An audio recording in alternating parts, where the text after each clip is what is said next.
As you know, over 70,000 people die a year from drug overdoses. That is more casualties in a year than we experienced during the entire Vietnam War. I won't dwell on the bitter results of the new secular age. Suffice it to say that the campaign to destroy the traditional moral order has coincided, and I believe has brought with it immense suffering and misery. And yet the forces of secularism, ignoring these tragic results, press on with even greater militancy. Among the militant secularists are many so-called progressives. But where is the progress? We are told we are living in a post-Christian era. But what has replaced the Judeo-Christian moral system? He talks about the Judeo-Christian moral system and glosses over the term and uses it as if we all agree on what it means. Stop. There is indeed a Judeo-Christian moral system, and it reflects the best of what evolution has taught us when it comes to caring for others.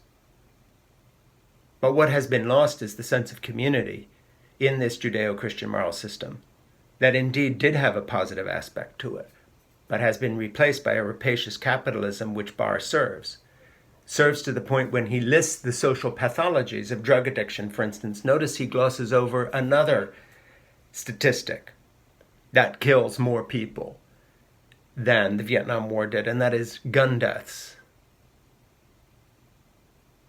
Now, those guns are owned by evangelical white Christians and conservative Roman Catholics who overlap in numbers exactly with the NRA and the Republican Party and the gun lobby. Where is Barr's compassion for all the people who have committed suicide using a firearm? Where is Barr's compassion for the children shot by siblings by mistake as they pick up a father's loaded handgun? Or the black man shot down in his own home by a white cop? Barr is selective in his social pathologies, because if he actually listed all of them, and boy do we have some, from opioid addiction to suicide, you would have to include the horror that has been meted out to our society, not just in the mass gun violence of the shootings in schools and other places, but the horror of worshiping violent firearms with maximum capacity and muzzle velocity, weapons of war that Barr and his ilk have made sure are in the hands of the most deranged parts of our culture.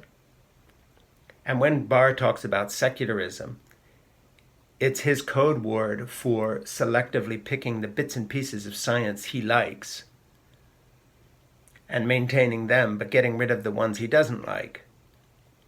In other words, let's use science in oil drilling for the Koch brothers, etc., but let's forget about what science teaches about homosexuality and gay people and transgender people.